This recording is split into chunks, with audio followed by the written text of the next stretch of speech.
विलायती मौसी। उत्तर प्रदेश के लखीमपुर खीरी में प्रेमलता अपने परिवार के साथ रहा करती थी। उसके परिवार में उसका पति गंगाराम, बड़ा बेटा मुकेश, छोटा बेटा संजय और बड़ी बहू पार्वती थे। बहू, अरे ओ बहू, कहाँ मर गई? जी माँ जी, आई बस 1 मिनट। मिनट से पहले यहाँ हाजिर हो। मुझे 1 मिनट और 2 मिनट मत सुनाया कर। अरे माँ जी, गुस्सा ना करो, आ रही हूँ। जी बताइए, क्या बात है? मेरे लिए 1 कप चाय बना कर ला। अरे मम्मी जी, 1 कप चाय के लिए तो आप मुझे ऐसे बुला रही थी जैसे भूकंप आ गया हो। अरे तो तू मेरी इकलौती बहू है तो तुझी को बुलाऊंगी ना, और किसे बुलाऊंगी मैं? तो दूसरी बहू ले आइए ना, किससे रोका है आपको? ये सुनते ही संजय वहां भागता हुआ आया और खुशी से बोला, ये हुई ना बात भाभी, अब आपने मेरे मतलब की बात करी है। मम्मी जवाब दो। चुप कर बेशरम, अपनी शादी के लिए कोई ऐसे बोलता है क्या? क्यों भाई, इसमें शर्म वाली क्या बात है? उसकी उम्र हो गई है तो शादी भी तो होनी चाहिए, इसमें कौन सी गलत बात है? हाँ पापा बिल्कुल ठीक कह रहे हैं मम्मी। हाँ, बहुत अच्छी बात है। तुम सब एक तरफ हो जाते हो और मुझे अकेला छोड़ देते हो। मैं अपनी नई बहू लाऊंगी तो देखना, वो सिर्फ मेरा साथ देगी। प्रेमलता की ये बात सुनकर सब लोग हंसने लगे और पार्वती बोली, लो मम्मी जी, आपने भी वही बात कर दी ना जो मैं कह रही थी। मैं तो कहता हूँ अब नई बहू ले ही आओ, देर ना करो। चल ठीक है, तो इतना कह रहा है तो तेरे लिए रिश्ते देखना शुरू करते हैं। अब आएगा मजा। प्रेमलता ने तुरंत ही पंडित जी को फ़ोन लगाया और उन्हें बुला लिया। पंडित जी, जो हर बात में अपनी राय देने में माहिर थे, थोड़ी ही देर में हाथ में एक मोटी डायरी और झोले में कुछ फ़ोटो लेकर पहुंच गए। देखिए प्रेमलता जी, आपके संजय के लिए एकदम परफेक्ट रिश्ता है। लड़की का नाम है काजल, सुंदर, सुशील और समझदार। अच्छा, फोटो तो दिखाइए। ये देखिए, ये है लड़की। संजय जो पास ही खड़ा था, फोटो देखते ही उछल पड़ा। बस यही, अब जल्दी से उनके घर चलिए और रिश्ता पक्का कीजिए। अरे इतनी भी क्या जल्दी है, पहले लड़के से मिलने तो दे। हाँ, और अगर लड़की मना कर दे तो? मना करने का सवाल ही नहीं उठता। मेरे जैसी पर्सनालिटी को कोई कैसे मना कर सकता है? वाह बेटा, तू तो बड़ा हीरो है ना। ठीक है, 2 दिन बाद चलते हैं, पहले सब तैयारी कर लेते हैं। 2 दिन बाद संजय का पूरा परिवार काजल के घर पहुंचा। काजल के माता पिता चित्रा और प्रदीप बड़े स्नेह से उनका स्वागत करते हैं। चाय नाश्ते के बाद बातचीत शुरू होती है। बेटा क्या करती हो तुम? मैं बिजनेस करता हूँ आंटी जी, और साथ ही अपने पिताजी का हाथ भी बटाता हूँ। अच्छा, और तुम्हारे क्या शौक है? शौक? मुझे खाना बनाना, घूमना बहुत पसंद है, और हाँ, शादी करने का भी बहुत शौक है। तुम तो बड़े मजाकिया हो। सभी लोग हंस रहे थे। अब प्रेमलता ने काजल से सवाल करना शुरू किया। बेटा, तुम्हें खाना बनाना आता है? जी थोड़ा बहुत। और ये बताओ, क्या तुम्हें मेरी तरह हुक्म चलाना पसंद है? जी, आपसे सीख जाऊंगी। फिर से सब हंसने लगे। थोड़ी बातचीत के बाद काजल और संजय को अकेले में बात करने का मौका दिया गया। दोनों ने एक दूसरे को पसंद किया और कुछ ही देर में बात पक्की हो गई। लो भाई, अब सबका मुंह मीठा करो। लेकिन मम्मी जी, मिठाई खाकर कहीं आपकी शुगर ना बढ़ जाए। अरे चुप कर, ऐसे समय में बीमारियों की बातें मत कर। मेरे बच्चे का रिश्ता तय हुआ है, ऐसे समय में मीठा नहीं खाऊंगी तो कब खाऊंगी? मरने के बाद। अरे भाग्यवान, मरने की बातें ना करो।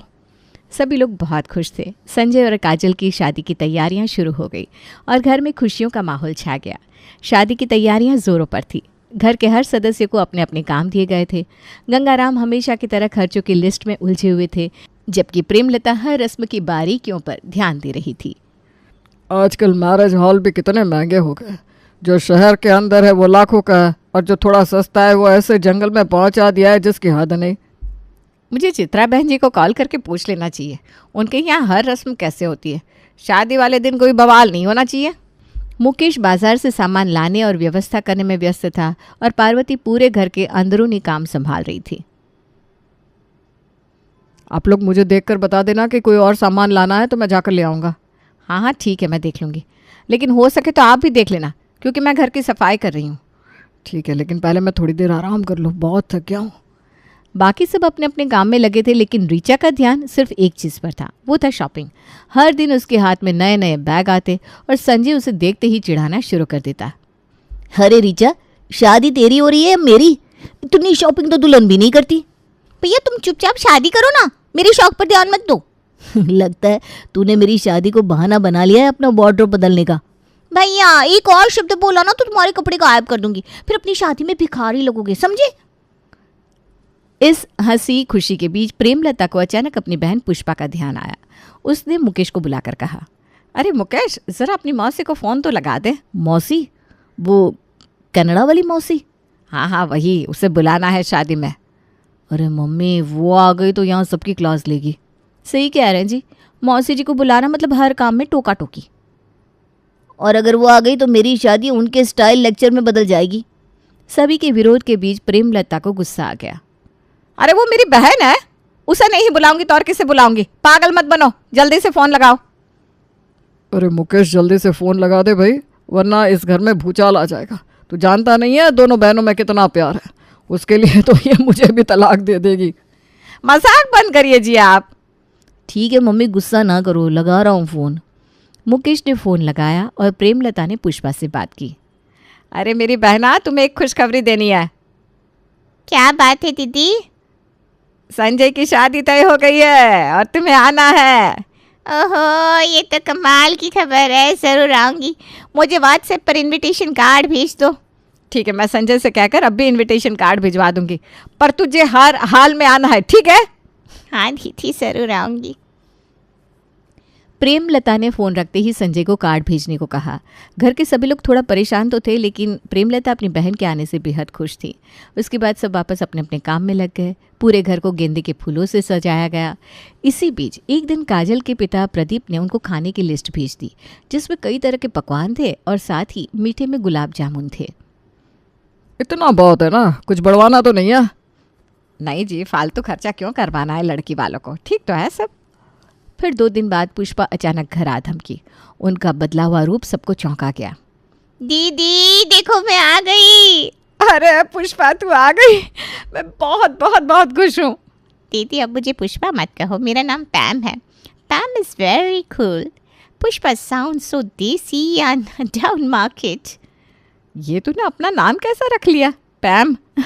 लग रहा है जैसे कोई पहनने की चीज़ हो, जैसे पैंट। जस्ट शट अप दीदी। हाय हाय, कितनी बदतमीज हो गई है कनाडा जाके, अपनी दीदी को शट अप बोल रही है।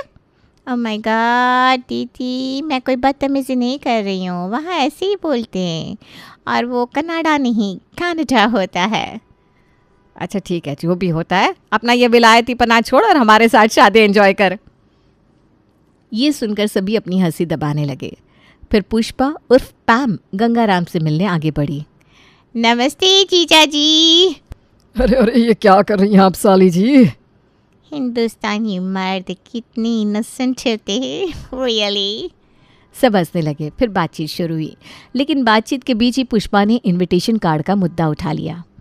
ये बताओ, ये कार्ड किसने चुना? मैंने। अच्छा है ना?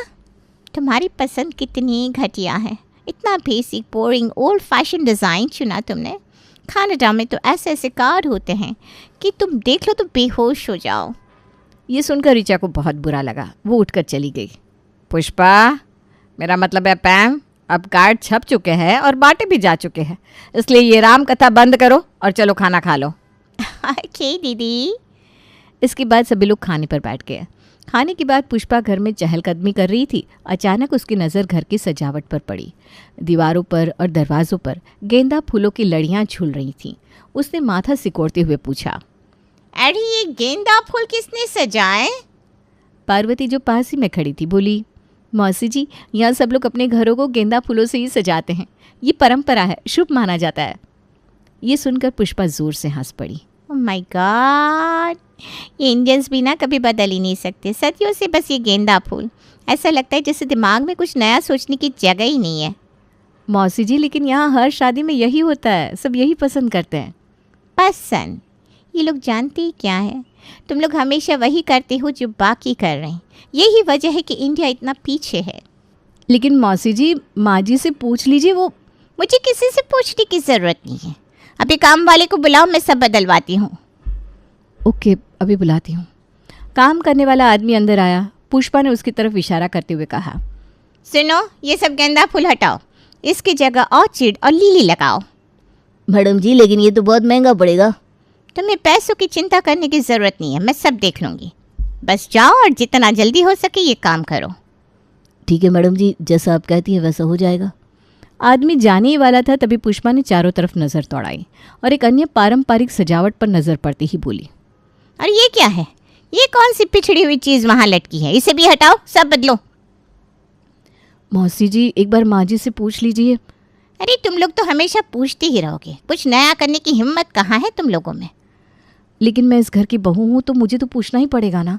एग्जैक्टली, तू बहू है तो तुझे पूछना पड़ेगा, बट मैं इस घर की साली हूँ, वो भी विलायती साली, मुझे कुछ पूछने की ज़रूरत नहीं है। ठीक है मौसी जी, जैसा आपको सही लगे वैसा करिए। पुष्पा ने काम करने वाले आदमी को सब कुछ समझा दिया कि कैसे क्या करना है और कुछ घंटे बाद आदमी सारा सामान लेकर लौटा और उसने ऑर्चिड और लिली के फूल लगा दिए। अब सब कुछ पुष्पा के बताया अनुसार हुआ। घर में सब नई सजावट देखकर हैरान थे। वाह मौसी जी, ये तो वाकई बहुत सुंदर लग रहा है। हाँ, ऐसा लग रहा है जैसे हम किसी फिल्म के सेट पर खड़े हो। पुष्पा अपनी तारीफ सुनकर जैसे 7वें आसमान पर पहुंच गई। देखा, मैंने कहा था ना क्लास होनी चाहिए। अब ये सजावट देखकर लोग सोचेंगे कि इस घर के लोग कितने मॉडर्न हैं। सही कहा। तभी पुष्पा की नज़र गंगाराम पर पड़ी। उसे बुलाते हुए कहा, जीजा जी सुनो, शादी में खाने में क्या क्या होगा मुझे लिस्ट दिखाओ। गंगाराम ने झिझकते हुए प्रदीप की भेजी लिस्ट पुष्पा को थमा दी। पुष्पा ने लिस्ट पढ़ते ही मुंह बना लिया। ये क्या है? छोले भटूरे, कढ़ी चावल, वेज बिरयानी, उफ, उफ, उफ, उफ, उफ। ये सब बेहद बोरिंग है, कुछ नया नहीं सोच सकते क्या? मौसी जी ये सब यहाँ के लोग पसंद करते हैं, शादी का खाना ऐसा ही होता है। यही तो दिक्कत है, लोग क्या सोचते हैं ये देखना बंद करो, कुछ हटके करो। एक काम करो, इसमें कनाडा की कोई डिश डालो जैसे पुटिन, कुछ मॉडर्न होना चाहिए। लेकिन पुष्पा। आई एम पैम जीजा जी। हाँ भाई हाँ, वही पैम, लेकिन वो लेकिन कुछ नहीं, प्रदीप को फ़ोन लगाओ, मैं खुद बात करूँगी। प्रेमलता देखो तो। देखो क्या, आपकी इकलौती साली है, उसकी एक बात तो मान लो। गंगाराम ने प्रदीप को फ़ोन लगाया और कहा, जी प्रदीप जी, वो दरअसल बात यह है कि कनाडा से संजय की मौसी आई है और वो चाहती हैं कि शादी में कोई कैनेडियन डिश भी हो, तो क्या आप पुटीन रख सकते हैं?